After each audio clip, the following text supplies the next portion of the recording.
Everyone, welcome to my YouTube channel. I am Srishti Tyagi और आज हम आपके लिए लेकर आए हैं चैप्टर नंबर 11 जो कि हमारे क्लास 10th का टॉपिक है। ये हमारा पार्ट 2 है। पार्ट 1 में हम पढ़ चुके हैं आँखों के बारे में, नेत्र के बारे में, नेत्र के भागों के बारे में और नेत्र से होने वाली बीमारियों के बारे में। आज हम पढ़ने वाले हैं इस पार्ट में प्रिज्म के बारे में। तो चलिए स्टार्ट करते हैं अपना नया चैप्टर, मतलब नया टॉपिक, प्रिज्म। यह कांच का बना होता है जिसके दो त्रिभुज आकार आधार तथा तीन आयताकार पार्श्व पृष्ठ होते हैं। जैसे कि ये हमारे एक ट्रायंगल है जिसके तीन फेसेस होते हैं, ए बी, बी सी और ए सी। जिससे क्या होता है हमारा, आप इसको थोड़ा ध्यान से समझिए। जो हमारी पी ई लाइन है उसको हम आपतित किरण बोलते हैं, उस किरण को ई एफ को अपरिवर्तित किरण बोलते हैं और एफ एस को निर्गत किरण बोलते हैं। इससे क्या होता है, जैसे मान लीजिए कोई प्रिज्म रखा हुआ है तो उसके थ्रू अगर कोई आप लाइट डालते हो तो उससे जो लाइट पास होकर निकल रही है, उस प्रिज्म से जो लाइट निकल रही है, तो उस चीज़ को हम क्या बोलते हैं, स्पेक्ट्रम बोलते हैं। तो वो अभी आपको आगे जाके थोड़ा और ज़्यादा अच्छे से समझ में आ जाएगा। यहाँ पे हमारा एंगल ए, एंगल बी और एंगल सी जो है वो प्रिज्म कोण है और एंगल डी जो है वो विचलन कोण है। एंगल आई जो है वो आपतन कोण है, मतलब एंगल ऑफ इंसिडेंस है। अब एंगल ऑफ इंसिडेंस क्या होता है, मान लीजिए आपके पास कोई कांच की वस्तु है। अगर आप उस कांच की वस्तु पर लाइट डालते हैं तो वो जो लाइट की जो एक रे दिखाई देगी, एक लाइट की जो किरण दिखाई देगी, उसको हम क्या बोलेंगे, एंगल ऑफ इंसिडेंस। इसके बाद आता है हमारा एंगल आर, जिसको हम अपरिवर्तन कोण बोलते हैं या फिर एंगल ऑफ रिफ्लेक्शन। मान लीजिए आपने किसी कांच की वस्तु पर कोई लाइट डाली है तो उससे एक किरण निकलेगी।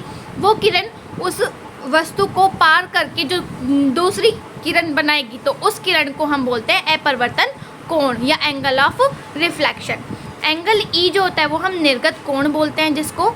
तो प्रिज्म में आपको सिर्फ इतना ध्यान रखना है, प्रिज्म एक कांच का बना होता है जिसमें दो त्रिभुज आकार होते हैं और तीन आयताकार पार्श्व पृष्ठ होते हैं, जिसके अंदर से हमारा क्या होता है, तीन भाग होते हैं, ए बी, बी सी और ए सी, जिसके थ्रू हमारा क्या होता है, तीन किरण निकलती हैं, आपतित, अपरिवर्तित और निर्गत किरण। और उसमें हमारे चार प्रकार के कोण होते हैं, एंगल ए, एंगल बी और एंगल सी हमारा प्रिज्म कोण हो गया और एंगल डी हो गया हमारा विचलन कोण। जिसके ऊपर हमारे तीन कोण और होते हैं, एंगल आई जिसको हम एंगल ऑफ इंसिडेंस बोलते हैं, जिससे आप वो किरण डाल रहे हो, एंगल आर जो वो किरण निकल रही है डालने के बाद, और एंगल ई जो हमारे निर्गत कोण होता है। इसके बाद हमारा ये बहुत इंपॉर्टेंट टॉपिक होता है स्पेक्ट्रम। ये हमारा बार बार रिपीट होने वाला क्वेश्चन है बोर्ड एग्जाम्स में, तो इसको बिल्कुल भी मत छोड़ के जाइएगा। चलिए स्टार्ट करते हैं। अपना स्पेक्ट्रम क्या होता है, अभी जैसे मैंने आपको बताया, प्रिज्म से हम एक, जैसे मान लीजिए आपने कोई लाइट डाली प्रिज्म के ऊपर, तो उससे निकल के दूसरी तरफ से क्या होगी, हमारी नई प्रकाश की नए प्रकाश की जो आपकी किरण है वो निकल कर आएंगी। तो वो जो किरण निकल रही हैं उनको हम क्या कहते हैं, स्पेक्ट्रम कहते हैं। जब सूर्य का श्वेत प्रकाश किसी प्रिज्म से होकर गुजरता है तो विभिन्न रंगों में विभाजित हो जाता है।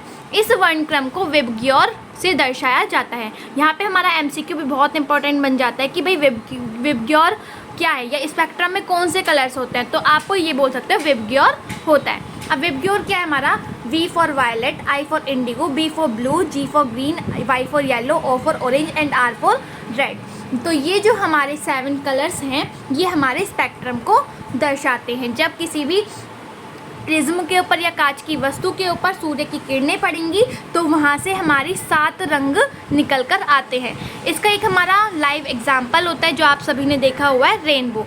मान लीजिए सूरज निकल रहा है और बारिश पड़ रही है, तो बारिश की जो बूंदें होती हैं उससे जब सूरज की किरणें पड़ेंगी उन बूंदों पर तो क्या होगा, हमारा रेनबो 7 कलर्स का जो रेनबो होता है वो दर्शाया जाता है, वो दर्श जाता है। तो वो जो कलर्स होता है वो भी हमारे विबग्योर ही होते हैं।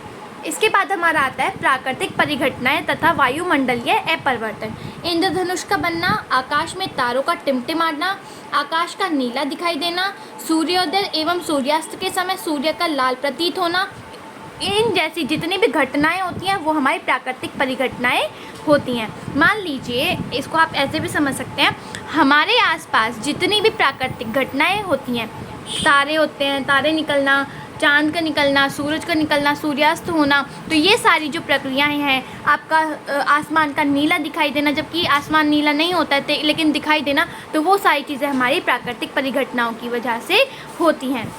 वायुमंडल अपरिवर्तन क्या होता है? पृथ्वी के वायुमंडल के विरल तथा सघन माध्यम से होने वाले प्रकाश के अपरिवर्तन को वायुमंडलीय अपरिवर्तन कहते हैं। इसके बाद ये हमारा बहुत इंपॉर्टेंट टॉपिक है जो कि हमारा बार बार रिपीट होता है हर साल, तारों का टिमटिमाना। वायुमंडलों की परत में निरंतर हलचल के कारण इसकी सघनता और विरलता में बदलाव आता है, जिसके कारण तारों से आने वाले प्रकाश का अपरिवर्तन स्थिर नहीं रहता, अतः तारे की आभासी स्थिति विचलित होती रहती है। कहने का क्या मतलब है हमारा यहाँ पे, जो वायुमंडल है, हमारा जो एटमॉस्फेयर है, उसमें क्या होता है कि बार बार बदलाव आते हैं, जिसकी वजह से क्या है कि तारों की जो स्थिति है, तारों से जो प्रकाश निकल रहा होता है वो बार बार चेंज हो रहा होता है। तो जब मान लीजिए आपका कोई बार बार किसी चीज़ में बदलाव होगा, कभी लाइट आप जला रहे हो, कभी बंद कर रहे हो, तो वो आपको एक तरीके से ऐसे लगेगा कि जैसे वो टिमटिमा रही हो तारों की तरह। तो वही चीज़ तारों में होती है, जब उसमें बार बार कोई बदलाव आता है, तो बदलाव आने की वजह से हमें ऐसा लगता है कि तारे टिमटिमा रहे हैं।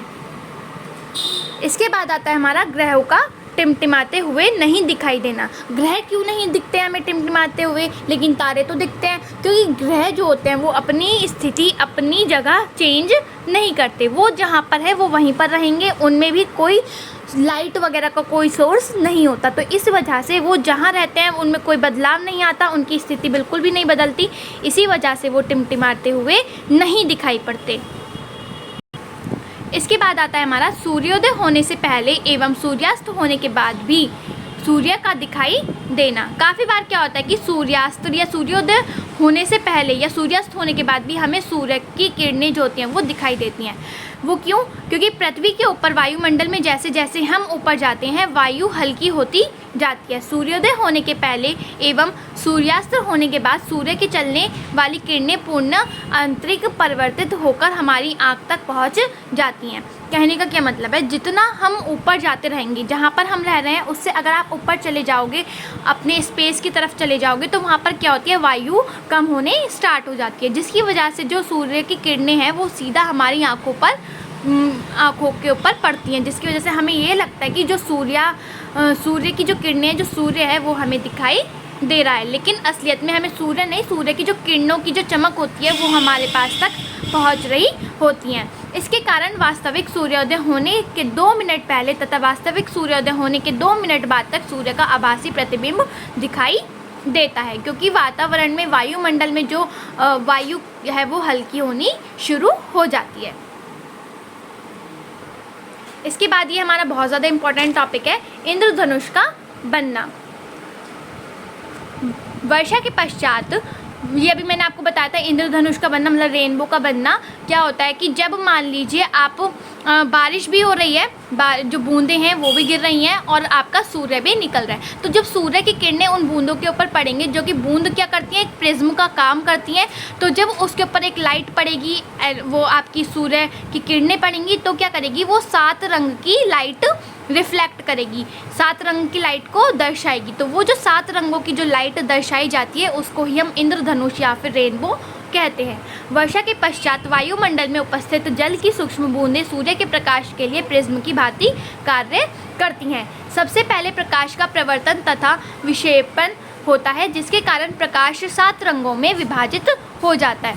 इसके पश्चात प्रकाश के 7 भागों में रंगों का पूर्ण आंतरिक परावर्तन होता है तथा अंत में प्रकाश के 7 रंगों का अपरिवर्तित होकर सूर्य की विपरीत दिशा में इंद्रधनुष का निर्माण करते हैं। इसके बाद हमारा एक बहुत ही इंपॉर्टेंट टॉपिक है, छोटा सा, बस ये लास्ट टॉपिक है हमारा, टिंडल प्रभाव। ये ज़रूर आता है हमारा, मैंने जैसे कि आपको शुरुआत में ही बताया था कि ये चैप्टर हमारा थोड़ा थ्योरेटिकल है, इसमें से हमारे बहुत सारे इंपॉर्टेंट क्वेश्चंस आते हैं, MCQ भी, शॉर्ट भी, वेरी शॉर्ट भी और लॉन्ग भी।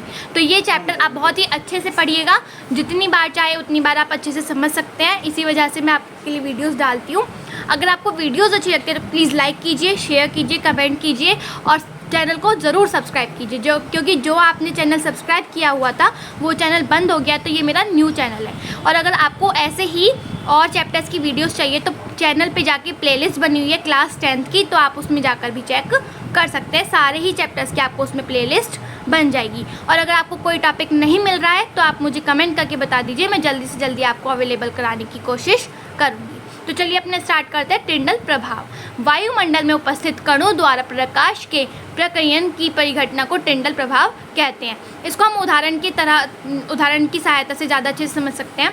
मान लीजिए आपका एक कमरा है, बंद कमरा है, और उसमें से हल्की सी एक छिद्र है उस कमरे में आने के लिए, एक छोटा सा हॉल है जिसमें से क्या है कि बाहर की जो सूरज की किरणें, बाहर की जो लाइट है वो कमरे के अंदर आ रही है। तो आपने काफ़ी बार देखा होगा जिस एरिया से वो लाइट पड़ रही है तो उस एरिया में क्या है, हम छोटे छोटे धूल के कण उड़ते हुए दिखाई देते हैं। तो वो किसकी वजह से दिखाई देता है? टिंडल प्रभाव की वजह से। जब धूल से भरे किसी कमरे में सूक्ष्म छिद्र से कोई पतला प्रकाश किरण पुंज प्रवेश करता है तो धूल के कारण धूल के कण चमकते हुए नज़र आते हैं। तो वो हमारा जो प्रभाव होता है वो हमारा टिंडल प्रभाव की वजह से ही होता है। ये हमारा चैप्टर आज कंप्लीट हो गया है। अगर आपको वीडियो अच्छी लग रही हो तो प्लीज़ चैनल को सब्सक्राइब कीजिए, वीडियो को लाइक कीजिए और बेल आइकन को भी प्रेस कर लीजिएगा ताकि आगे की नोटिफिकेशन आपको, आगे की जो वीडियोज़ है वो आपको इजीली अवेलेबल हो जाए।